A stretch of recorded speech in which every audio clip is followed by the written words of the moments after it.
So next, let us talk about the opportunities and challenges of fluid antenna system. So let us look at this channel estimation. In particular, let us study how the channel estimation in FAS differ from that in TAS, in traditional antenna system, right? So from the fundamental of FAS, you would probably guess that to fully reap the benefit of FAS, it is actually very important to obtain the channel state information, the CSI, over a given space. But the question is how? Now, in traditional antenna system, we could have 1 antenna, 4 antennas, 8 antennas, 16, 64 antennas, and so forth, right? And in order to say do beamforming, it is actually very necessary to estimate the CSI of all of these antenna. But it is also very well known that as the number of antenna increases, channel estimation in TAS also becomes very challenging, right? Nevertheless, in FAS, in fluid antenna system, we usually have 100, 200, or even 1,000 parts. So this actually prompts a very important question. That is, in FAS, do we actually need to estimate the CSI at every port, just like TAS? Okay, and if yes, would that actually kill the system due to the high overheat? So for example, if I have 1,000 ports, do we need to estimate the CSI at every port? Well, fortunately, the answer to this question is no, all right? That is not how channel estimation is performed in FAS. In FAS, what the system should do is that the system should only estimate the CSI of a few locations.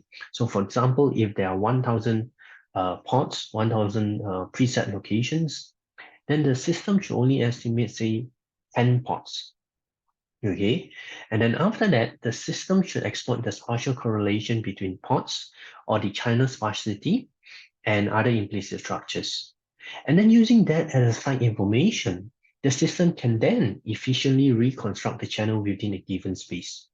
So that is how, by estimating only 10 ports, it is able to know the channel state information of the 1,000 ports.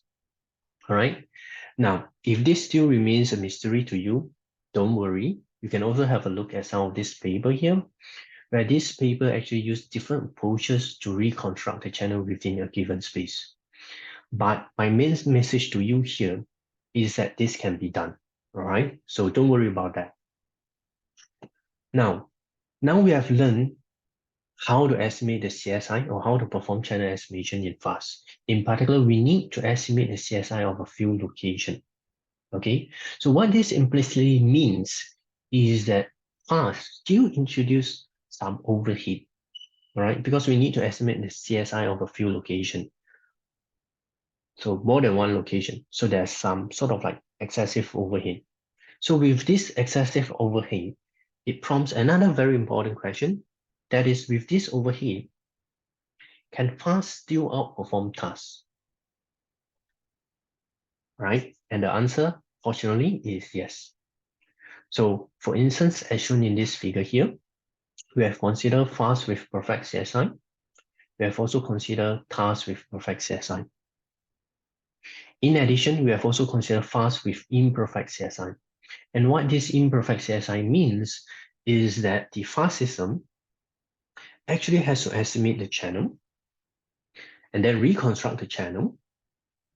And the system should make decision based on the reconstructed channel.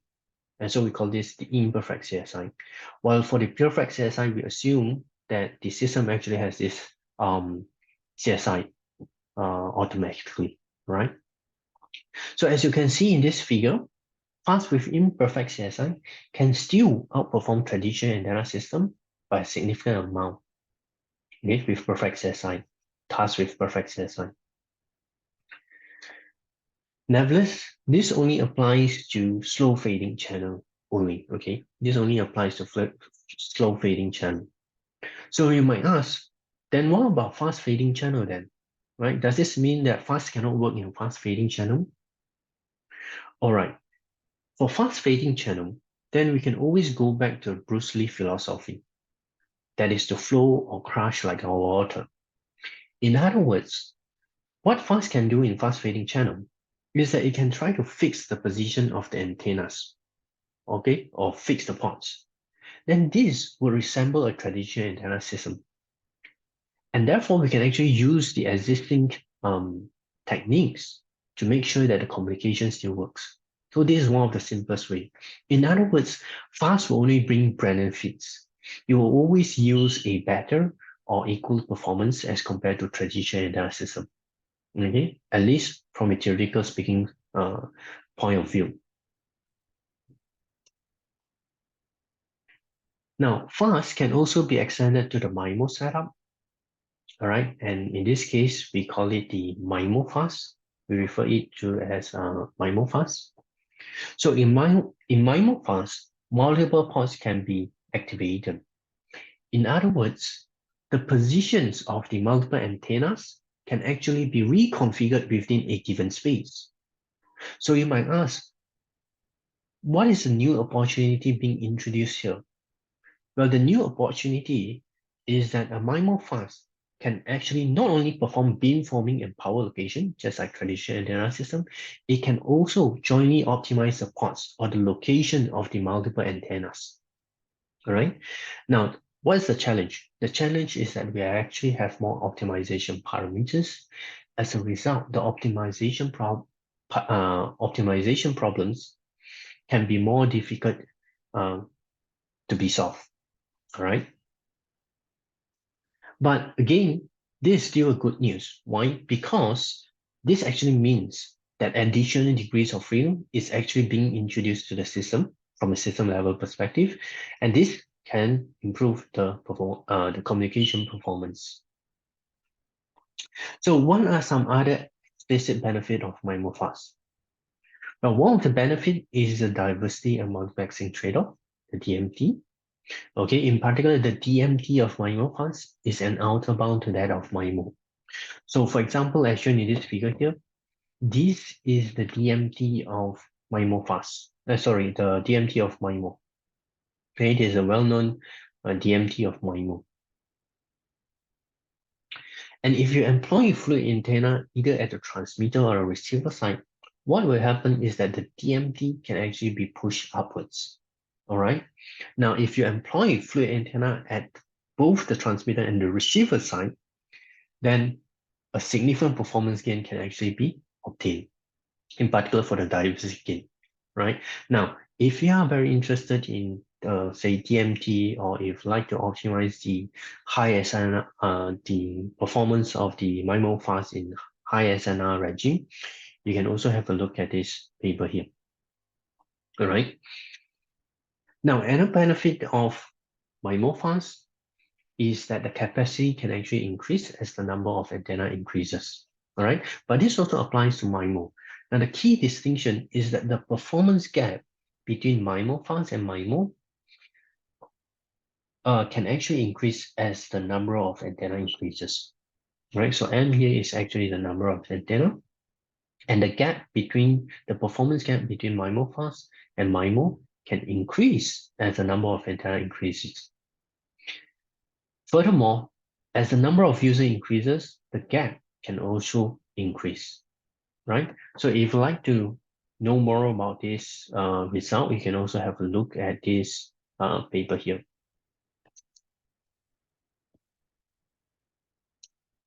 So what are some other benefits of MIMO-FAS?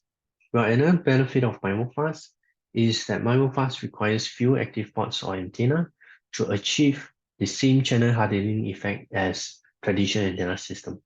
Okay, for example, as shown in this figure here, MIMO-FAS requires 9 antennas or 9 active ports, while traditional antenna system actually requires 63 antennas.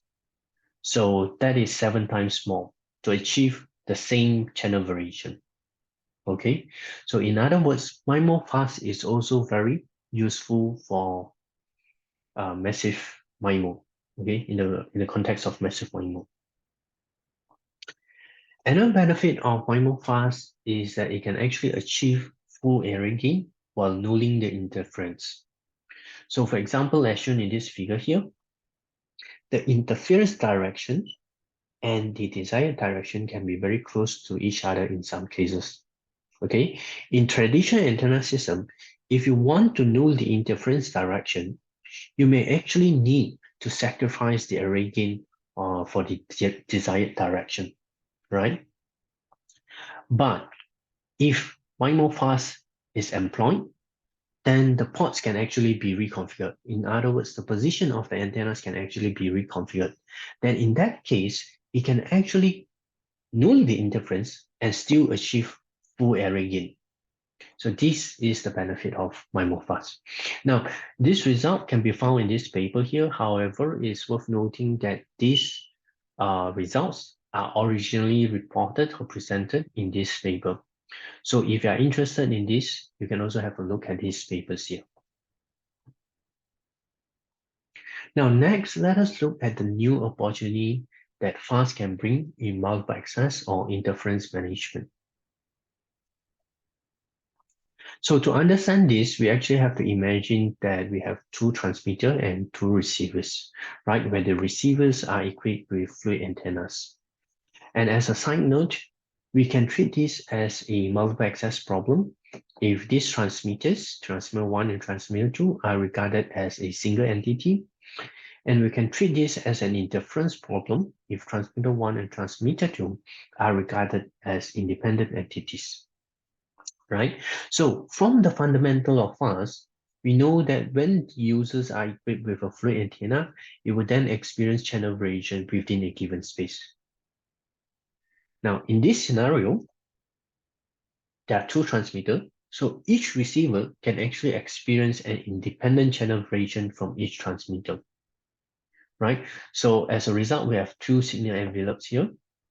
One of the signal envelopes actually represents the desired signal or the desired channel. Okay, the other actually represents the interference signal or the interference channel. And just as I mentioned at the fundamental of FAS, in certain location, this signal might actually experience deep fading. So what can FAS do differently here? Well, one thing is that FAS can actually allow the receiver to choose a port or location that offers the highest SINR. Okay, for example, it can allow user 1 to achieve this, to use this port where the interference suffers deep fading. As a result, the interference actually vanishes due to the natural fading phenomenon. Okay, similarly, user 2 can use this location here where the interference suffers deep fading. As a result, the interference vanishes. So this concept is also known as fluid antenna multiplexers or FAMA, and it was originally proposed in this paper here. So if you are interested in this direction, you can also have a look at this paper.